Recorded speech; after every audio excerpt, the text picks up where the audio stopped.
Pertolongan kita adalah di dalam nama Tuhan yang menciptakan langit dan bumi.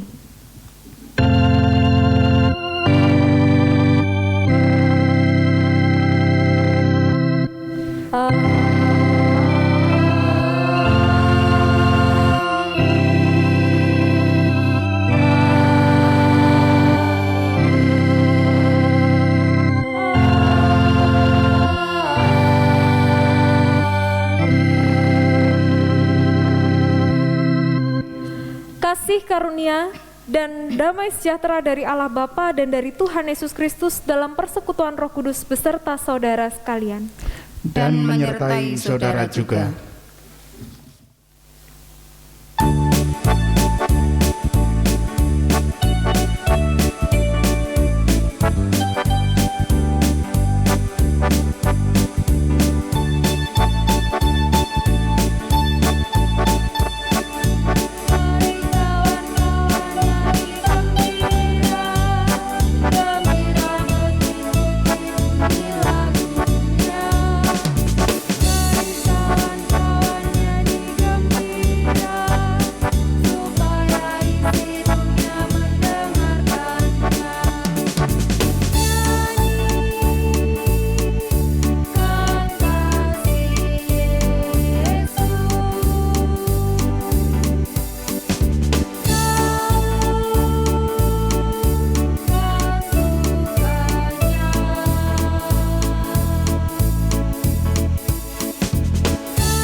Pengakuan dosa. Bapak, Ibu, dan Saudara yang terkasih di dalam Tuhan kita Yesus Kristus, mari kita pribadi lepas pribadi berdoa mengakui segala dosa dan kesalahan kita. Mari kita berdoa.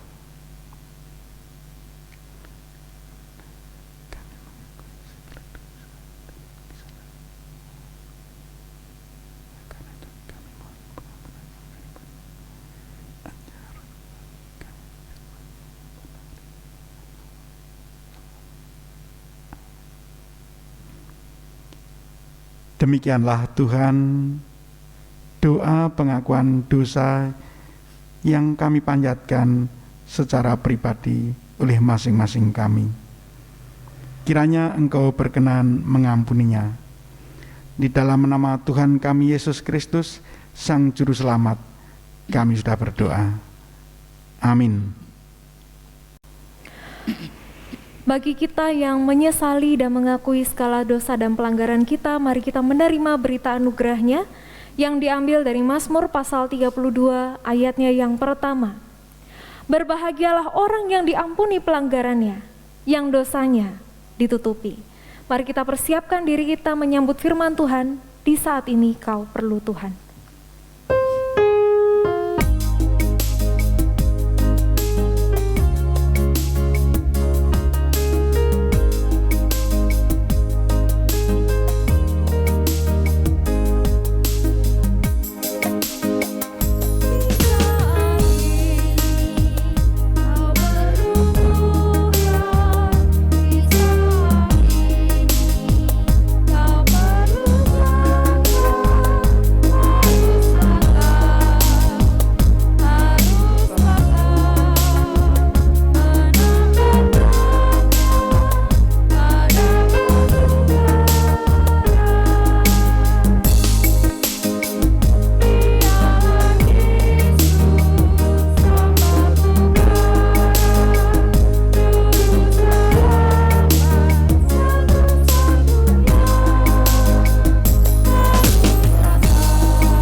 Kami mau menambatkan diri kami pada batu karang yang teguh. Kami mau Tuhan teguh berpaut di dalam cinta Tuhan bagi kami.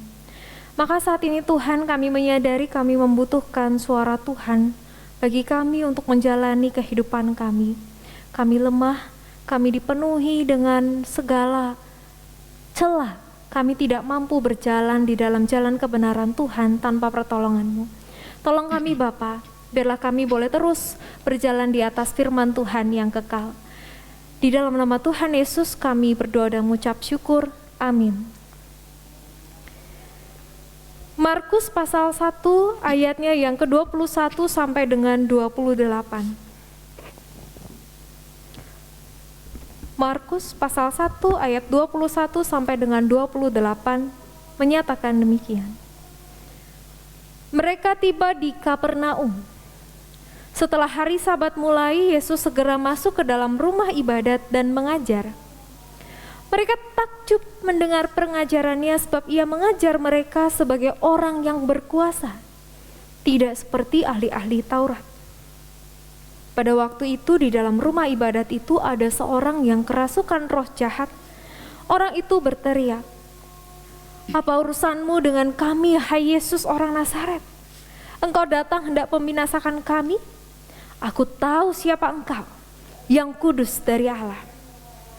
Tapi Yesus menghardiknya, katanya, "Diam, keluarlah daripadanya." Roh jahat itu menggoncang-goncang orang itu dan sambil menjerit dengan suara nyaring ia keluar daripadanya. Mereka semua takjub sehingga mereka memperbincangkannya, katanya, "Apa ini? Suatu ajaran baru? Ia berkata-kata dengan kuasa, roh-roh jahat pun diperintahnya dan mereka taat kepadanya." Lalu tersebarlah dengan cepat kabar tentang dia ke segala penjuru di seluruh Galilea. Demikianlah Injil Tuhan Yesus Kristus, berbahagialah kita yang memeliharanya dalam hidup kita sesehari. Haleluya.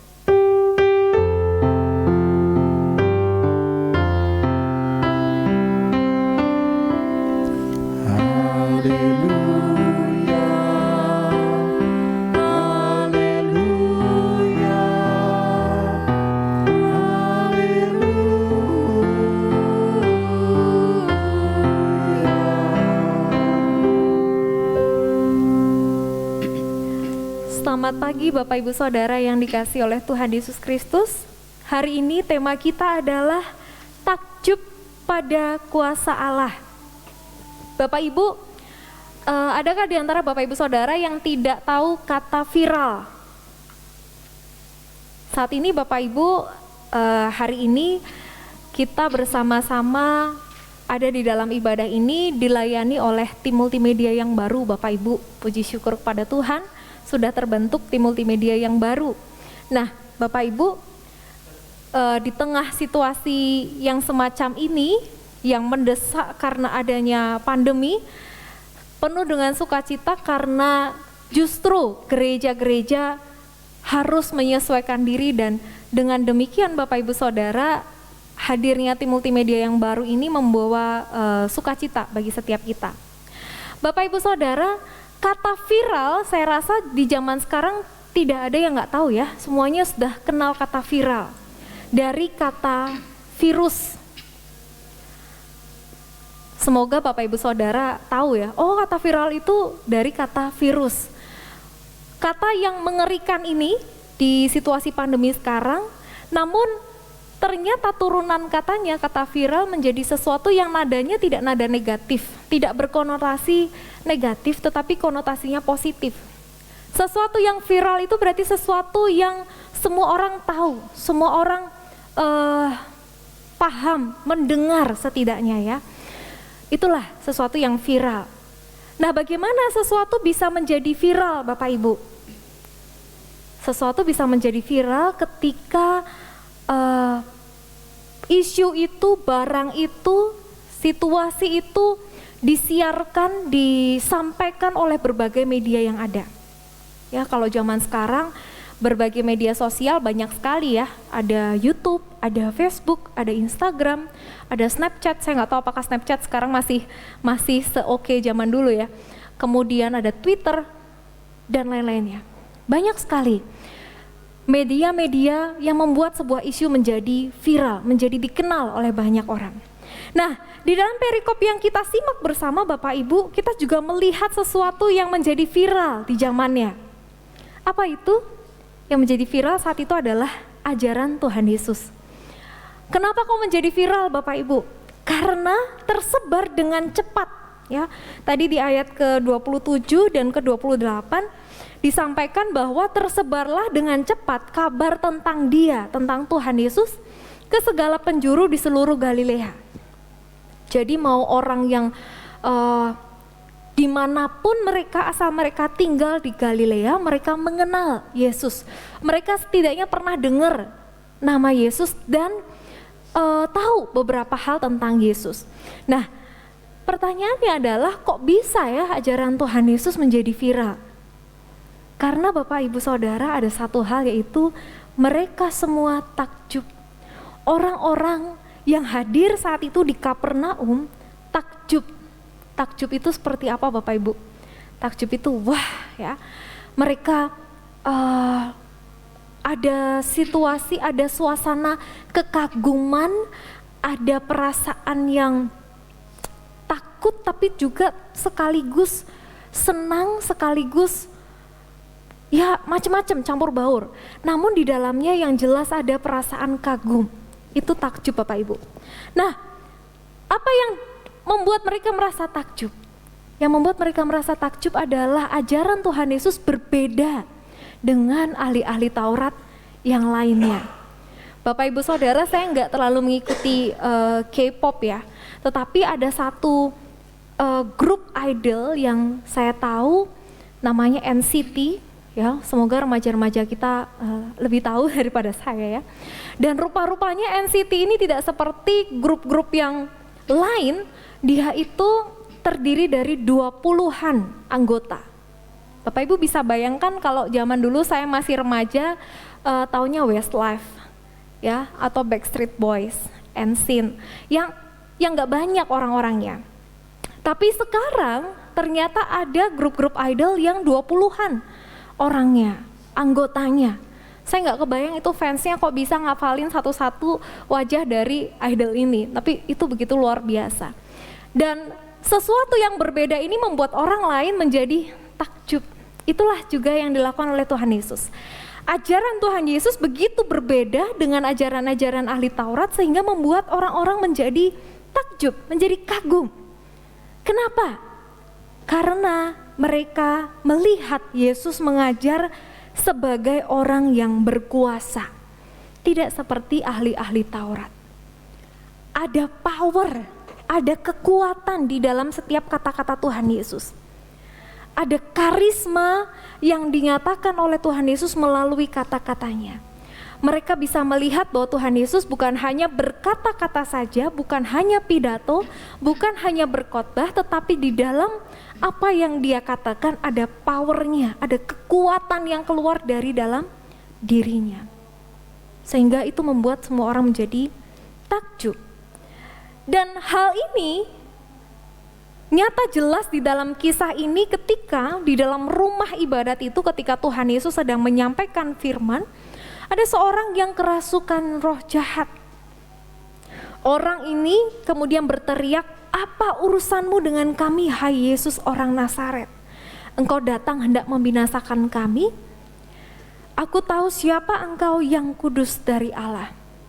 Ya, bayangkan Bapak Ibu, seorang yang kerasukan roh jahat ini mengenal Tuhan Yesus, tahu bahwa ia adalah yang kudus dari Allah dan mampu, punya kuasa, punya kekuatan untuk membinasakan roh jahat itu. Dan mereka menjawab itu dengan bukan gak kenal Tuhan Yesus, mereka kenal, mereka tahu siapa Tuhan Yesus. Dan Tuhan Yesus menghardik, katanya, "Diam, keluarlah daripadanya." Dan kemudian roh jahat itu pun keluar dari orang itu. Nah Bapak Ibu, tahu saja, kenal Tuhan Yesus tidak cukup. Nyatanya roh jahat aja kenal Tuhan Yesus. Roh jahat aja tahu bahwa Yesus adalah yang kudus dari Allah. Bukan sosok yang biasa. mengenal tidak cukup. Mengenal nama Yesus karena Yesus itu viral tidak cukup. Tahu, mengenal, kemudian takjub juga tidak cukup. Ya kalau hanya kagum saja Bapak Ibu percuma, ya. Kita hanya jadi apa? Jadi corong. Kita menyuarakan, membeberkan, memperbincangkan, namun tidak sungguh-sungguh meneladani sikap Yesus itu sendiri. Kabar tentang Tuhan Yesus tersebar karena pelayanan kita itu baik. Kita tahu, kita mengenal di dalam katekisasi, di dalam pembinaan-pembinaan, kita belajar banyak tentang Tuhan, kita mencoba untuk terus dekat dengan Tuhan, itu baik. Kemudian takjub atas apa yang Tuhan perbuat dalam diri kita, kita dipenuhi dengan syukur, itu baik. Namun jika itu hanya sampai di sana, maka sayang sekali Bapak Ibu. Kemudian apa yang harus kita lakukan? Yang harus kita lakukan adalah tidak berhenti pada takjub saja, namun meneladani Tuhan Yesus itu, mengikuti Dia. Kalau hanya takjub Bapak Ibu, ya kita setelah kita terkagum-kagum dengan kuasa Tuhan, dengan apa yang Dia perbuat, kita memperbincangkan kembali, banyak orang jadi tahu dan kenal dengan Tuhan Yesus, namun apakah kita sungguh mengikuti Dia? Apakah sungguh kita meneladani Dia? Ini yang menjadi pertanyaan, refleksi bagi setiap kita. Murid-murid Tuhan Yesus, Bapak Ibu Saudara, ada 12 orang. Mereka berangkat dari tahu, mengenal Tuhan Yesus. Kemudian mereka hidup bersama dengan Yesus, makan bareng, tidur ya bareng, mereka berjalan ya sama-sama, mereka mengalami Yesus lagi marah, mereka mengalami Yesus menangis, mereka mengalami Yesus sedang melakukan banyak hal, membuat mujizat-mujizat. Namun di dalam cerita-cerita, kisah-kisah tentang murid-murid Tuhan Yesus, kita tahu bahwa tidak jarang bahwa ternyata tahu, mengenal, takjub tidak cukup. Mereka kadang masih ragu, mereka kadang masih takut, mereka masih ada di dalam banyak hal yang membuat mereka terhalang untuk meneladan Tuhan. Nah lalu Bu Beta, apakah kemudian sebagai seorang Kristen kita harus langsung sempurna? Ya tentu saja tidak bisa ya Bapak Ibu Saudara. Tapi jangan sampai menjadikan itu sebagai alasan bahwa saya adalah makhluk yang tidak sempurna. Maka kalau saya masih kemudian tertatih-tatih, itu sesuatu yang wajar. Kalau itu menjadi sebuah alasan Bapak Ibu yang menghalangi kita untuk meneladan Tuhan, sayang sekali. Bapak Ibu Saudara, kita berusaha dengan sekuat tenaga kita untuk terus meneladan Tuhan dengan apa yang kita bisa kerjakan. Meskipun memang harus ada prosesnya, ya. Seperti anak-anak kecil yang melihat bapaknya bekerja. Ayah saya seorang polisi Bapak Ibu. Setiap kali, saya masih ingat ketika saya kecil, setiap kali papa saya itu dinasnya dinas malam, ya sekitar jam 7 kalau nggak salah berangkat. Maka kemudian ada dua perasaan saya yang dominan, saya masih ingat sekali. Yang pertama adalah takut ditinggal, saya akan gondeli papi saya. Yang kedua adalah bangga ketika melihat papi saya kok keren banget ya, pakai baju dinasnya polisi, seragamnya polisi. Itu yang muncul. Saya mengenal papa saya dengan sangat, saya takjub atas apa yang dikerjakannya. Dan kemudian apa yang saya mau perbuat di dalam hidup saya ingin juga mengikuti teladan-teladan yang dilakukan oleh orang tua saya. Ya mungkin tidak persis menjadi seorang polisi, tetapi ada hal-hal yang lain, nilai-nilai yang positif yang saya boleh lihat, saya kagum di dalamnya dan saya meneladaninya. Nah Bapak Ibu Saudara, hal ini juga yang menjadi penekanan bagi kita yang saat ini berperan sebagai seorang ayah, seorang ibu. Apakah kita sudah membuat anak-anak kita takjub? Apakah kita sudah membuat anak-anak kita terkagum ketika melihat kita? Ketika menyaksikan hidup kita, anak-anak kita melihat kita Bapak Ibu seumur dia loh ya, seumur hidup dia menyaksikan bagaimana kita hidup, nggak cuma dengan kata-kata kita saja, tetapi dengan apa yang kita perbuat dengan kata-kata itu. Mereka bisa melihat, menilai apakah kita adalah sosok yang berkuasa dalam tanda kutip dengan perkataan kita juga. Apakah kita seorang yang punya integritas, perkataan kita itulah juga yang menjadi tercermin di dalam apa yang kita lakukan. Dan jikalau kita berhasil Bapak Ibu menjadi seorang ibu, menjadi seorang ayah yang membanggakan bagi anak-anak kita, maka langkah selanjutnya adalah biarkan mereka melihat apa yang baik itu dan bisa meneladaninya dengan segenap hati. Mari Bapak Ibu Saudara, jangan berhenti hanya pada takjub pada kuasanya, namun kita mau melakukan apa yang menjadi kehendak Tuhan di dalam kehidupan kita sehari-hari. Tuhan Yesus menolong kita. Amin.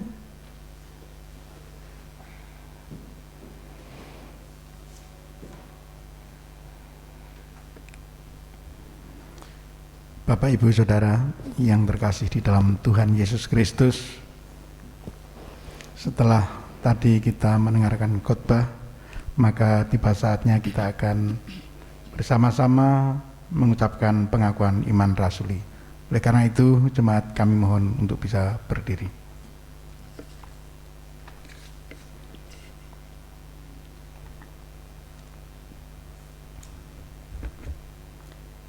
Aku percaya kepada Allah, Bapa yang Maha Kuasa, Khalik langit dan bumi, dan kepada Yesus Kristus, anaknya yang tunggal, Tuhan kita, yang dikandung daripada Roh Kudus, lahir dari anak darah Maria, yang menderita sengsara, di bawah pemerintahan Pontius Pilatus, disalibkan, mati dan dikuburkan, turun ke dalam kerajaan maut.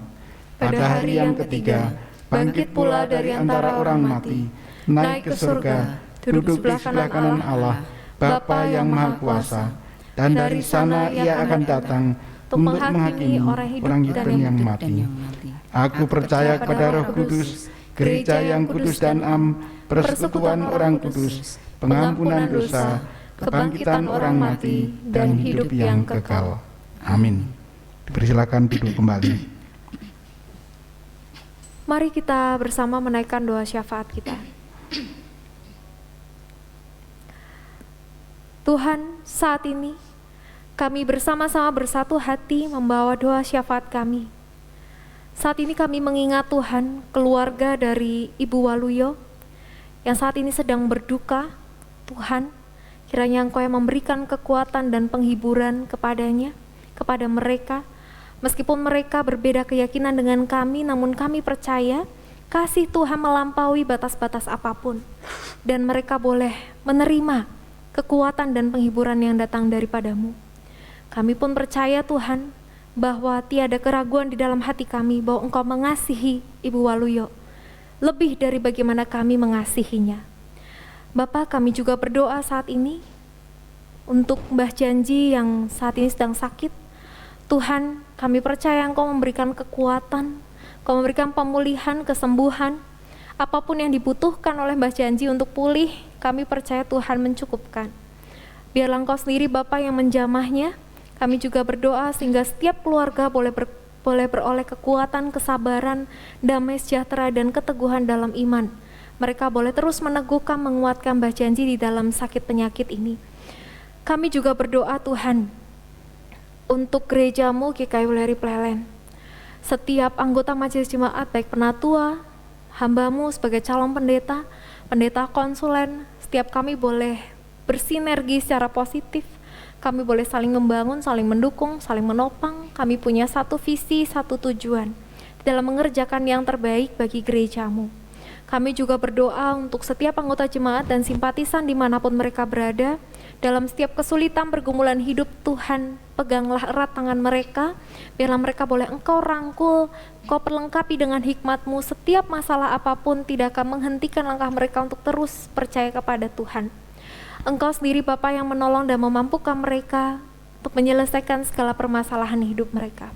Kami berdoa Tuhan, kiranya Engkau sendiri yang menolong bangsa dan negara kami dan juga seluruh dunia ini di dalam pandemi COVID-19. Biarlah upaya-upaya pemerintah untuk menyelesaikan pandemi ini, untuk menyebarluaskan vaksin, Tuhan, Engkau yang memberkati, Engkau yang memampukan setiap orang yang terlibat di dalamnya. Engkau sendiri Bapa yang ikut campur tangan di dalam ini semua. Bapa, doa yang jauh dari sempurna ini kami naikkan hanya di dalam satu nama, yakni Tuhan Yesus Kristus, Juru Selamat kami yang hidup. Amin. Persembahan. Saudaraku, marilah kita memberikan persembahan syukur kepada Tuhan dengan mendasari persembahan kita yang diambil dari Mazmur pasal 32 ayat 11. Bersukacitalah dalam Tuhan dan bersorak-soraklah hai orang-orang benar. Bersorak-soraklah hai orang-orang jujur.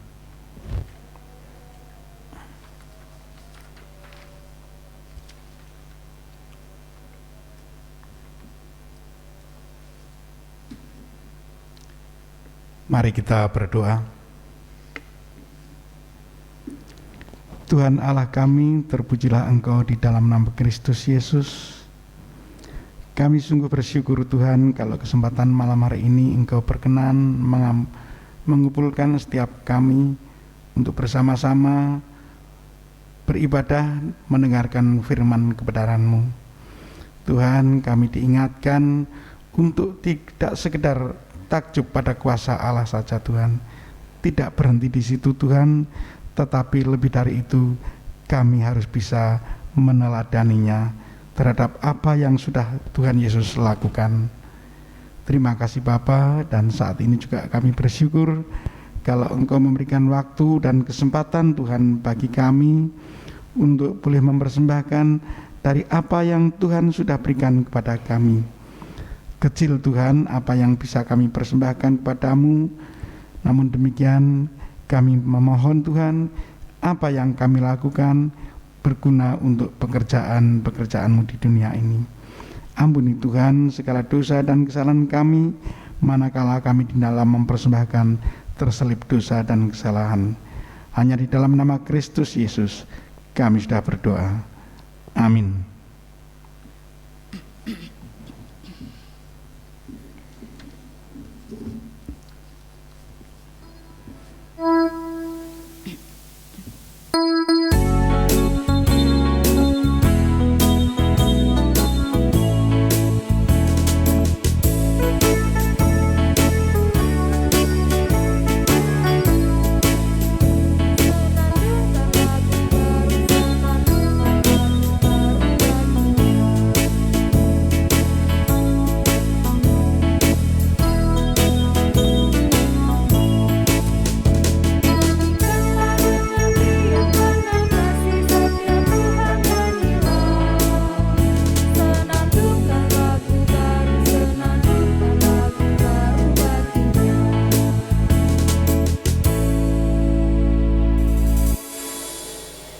Jemaat yang dikasihi oleh Tuhan Yesus Kristus, arahkanlah hatimu kepada Tuhan.